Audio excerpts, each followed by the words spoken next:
میرے پاکستانیوں، اس وقت میرے گھر کے ارد گرد جو انٹرنیٹ ہے وہ کاٹ دیا گیا ہے۔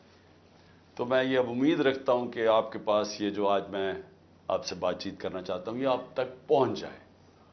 مقصد اس کا صرف یہ ہے کہ آج کل میڈیا مکمل طور پہ کنٹرول کر لیا گیا، اور ایک ہی جو ہمارے پاس راستہ ہے سوشل میڈیا، اس کو کنٹرول کرنے کے لیے میرے گھر سارا انٹرنیٹ کاٹ دیا تاکہ میں کسی بھی طرح آپ تک اپنا پیغام نہ پہنچا سکوں۔ تو میں کوشش کروں گا کہ آپ تک میری بات چیت پہنچ جائے۔ دیکھیے، سب سے پہلے میں نے جس طرح کی بربریت، بلکہ میں اس کو کہوں گا یزیدیت، جو آج کل یزید کا، آج کل کے یزید جس طرح کی ظلم تحریک انصاف کے لوگوں کے اوپر کیا جا رہا ہے، پتہ نہیں، مجھے لوگ کہتے تھے کہ شاید ضیاء الحق کے زمانے میں پیپلز پارٹی کے لوگوں سے ایسا ظلم ہوا، اور تھوڑے سے لوگوں سے، اتنے لوگوں سے تو کبھی ہوا ہی نہیں ہے ظلم۔ اس وقت 10,000 سے زیادہ ہمارے کارکنوں کو جیلوں میں ڈالا ہوا ہے، اور میں آپ کو یہ بتا دوں کہ اتنی مشکل حالات ہیں آج۔ آپ نے گرمی دیکھی ہے، گرمی کی انتہا ہے آج۔ چھوٹے چھوٹے پنجروں میں ان کو بند کیا ہوا ہے، کھانا ان کو صحیح نہیں مل رہا، پانی وہ ترستے ہیں وہاں، وکیلوں کو ملنے نہیں دیتے، کئی جگہ ہمارے وکیل ہی نہیں وہاں پہنچ سکتے، اور ان کو جس طرح یعنی کہ کوئی غیر ملک دشمن ہے اس طرح رکھا ہوا ہے۔ بلکہ غیر ملک دشمن بھی پرزنرز آف وار کے بھی حقوق ہوتے ہیں، یہاں تو صرف ان کو ایک کہ فائدہ اٹھاتے ہوئے جو کور کمانڈر کا گھر جلایا گیا، اس کا فائدہ اٹھاتے ہوئے پہلے سے پلان بنا ہوا تھا۔ اور میرا جس وقت بھی، یہ میں آپ کو بتا دوں، جس وقت بھی اس کے اوپر انویسٹیگیشن ہوگی یہ ثابت ہو جائے گا کہ یہ پری پلان تھا سب کچھ۔ اس لیے اس کے فائدہ اٹھاتے ہوئے ایک ایسا کریک ڈاؤن ہے جو میں نے پاکستان کی تاریخ میں کبھی نہیں دیکھا۔ صرف یہی نہیں کہ صرف تحریک انصاف کے کارکنوں کو اندر ڈالا ہے، سپورٹرز کو، سوشل میڈیا کے لوگ جو اپنے طور پہ پارٹی میں بھی نہیں، جو کہ پی ٹی آئی کے لیے ٹویٹ کرتے تھے، ان کو بھی اندر ڈال دیا ہے، ساری لیڈرشپ اندر ڈالی ہوئی ہے، اور نکلنے کا صرف ایک طریقہ ہے کہ ایک وہ جادو کے لفظ کہہ دو، وہ جس طرح ہوتا تھا نا، کھل جا سم سم، آپ جادو کا لفظ کہہ دیں کہ جی میں تحریک انصاف میں نہیں ہوں، تو آپ رہا ہو سکتے ہیں۔ یعنی یہ مذاق ہو رہا ہے ہمارے ملک کے ساتھ۔ کسی بھی دور کے اندر میں نے یہ نہیں دیکھا کہ صرف اور صرف آپ کے اوپر، اگر آپ نہیں کہتے کہ میں تحریک انصاف میں ہوں، تو آپ کے اوپر ظلم ہوں گے، تشدد ہوگا، آپ کو اس جگہ اس طرح کی گرمی کے اندر آپ کو دڑبوں میں بند کر دیں گے۔ لیکن جب آپ یہ کہیں گے کہ میں تحریک انصاف چھوڑ رہا ہوں، تو سب کچھ ٹھیک ہو جائے گا، آپ کے سارے گناہ معاف ہو جائیں گے۔ اور پھر مجھے جو حیرت ہے آج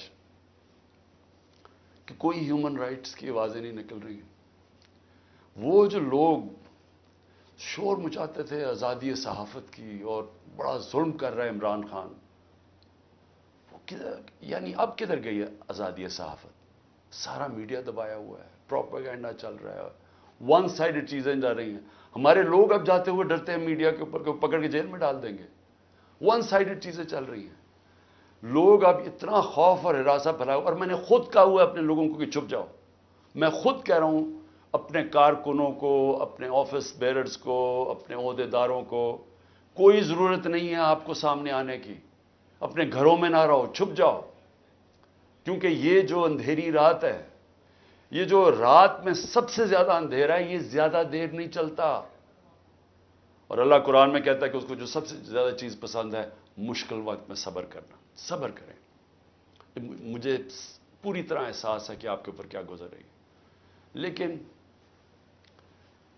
جو مجھے افسوس ہے کہ ہمارے کوئی بھی ہیومن رائٹس کے جو لوگ ہیں، وہ ڈر ڈر کے کوئی ایک آدھ بیان آ جاتا ہے، اور پھر میں صحافیوں کو کہوں گا، میں سمجھتا تھا کہ ہمارے صحافی بڑے پرو ڈیموکریسی ہیں، چلے جی میرے بڑے خلاف ہوں گے لیکن ڈیموکریسی کے لیے تو ساتھ ہے. تو وہ یہ جو تماشا ہے یہ کیسے دیکھ رہے ہیں؟ کیا ان کا کوئی ضمیر نہیں جاگ رہا؟ کیا جب انہوں نے شیرین مزاری سے جو ہوا اور جو اس نے پھر آخر میں جا کے پارٹی چھوڑی، کیا ان کو کوئی دل میں آواز نہیں کوئی آئی کہ یہ اس سے بڑا ظلم کیا ہو سکتا ہے ایک معاشرے پہ؟ کوئی آپ کو یہ لگا نہیں؟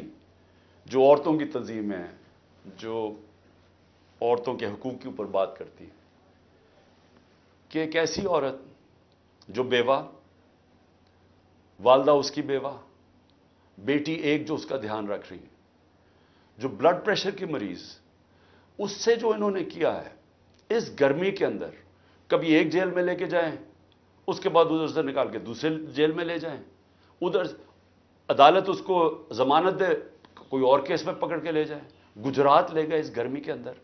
تو بلڈ پریشر کی شیرین، ہمیں پتہ ہے اس کی صحت نے یہ اجازت ہی نہیں دینا تھا. میں نے تو شکر کیا کہ اس نے اس ظلم سے اپنے آپ کو بچانے کے لیے اس نے پارٹی سے ریزائن کیا. لیکن کس کو نقصان ہوا؟ پاکستان کی پالیٹکس کو نقصان ہوا. شیرین ہماری ٹاپ پارلیمنٹیرین تھی. میری کیبنٹ کے اندر وہ منسٹر تھی جو جس طرح وہ پڑھ لکھ کے ایک ایک ایشو کے اوپر آتی تھی، کوئی اور کیبنٹ منسٹر، ایک ہماری ڈاکٹر ثانیہ تھی، کہ اتنی محنت کر کے کبھی کیبنٹ میٹنگ میں نہیں آئی جو شیرین آتی تھی. اس کے علاوہ سارے اس کے دشمن بھی جانتے ہیں کہ وہ ایک محب وطن پاکستانی، وہ کبھی بھی اینٹی پاکستان کا نہیں سوچ سکتی تھی. شیرین مظہری جان دے لیکن وہ ایک پاکستان کے ہر کاز کے لیے کھڑی ہوتی تھی. جو لوگ اس کو الٹرا نیشنلسٹ کہتے تھے، کئی دفعہ وہ کئی ناراض ہو جاتے تھے کہ وہ بڑی سخت باتیں کرتی تھی، لیکن وہ نظریاتی عورت تھی. تو اس سے نقصان تحریک انصاف کو تو چلے ہوا، لیکن پاکستان کی سیاست کو اور جمہوریت کو نقصان پہنچا. اور عورتوں کو، بڑی کم عورتوں کے اندر اس طرح کی صلاحیت ہے پاکستانی پالیٹکس میں جو شیرین میں تھی. لیکن اس کے علاوہ مجھے آج پیغام آیا ہے کہ جی میں اب اور برداشت نہیں کر سکتا. انہوں نے میرے گھر پہ لوگ بھیجے، گھر کے اندر گھس گئے لوگ، انہوں نے آ کے رات کو بیوی، میرا 13 سال کا بچہ وہاں اندر گھس گئے، میری بزنسز کے اوپر، میرے رشتہ داروں کے اوپر پریشر ڈال دیا. لیکن کہتا آخر میں انہوں نے کہا میں تمہارے 13 سال کے بیٹے کو اٹھا کے لے جائے گا. تو میں جی اور پریشر برداشت نہیں کر سکتا، وہ بھی چھوڑ گیا. تو یہ اس وقت کا حالات ہے کہ کسی نہ کسی طرح پی ٹی آئی کو چھوڑیں گے، سب کچھ گناہ معاف ہو جائیں گے. میں اس وقت مجھے حیرت ہو رہی ہے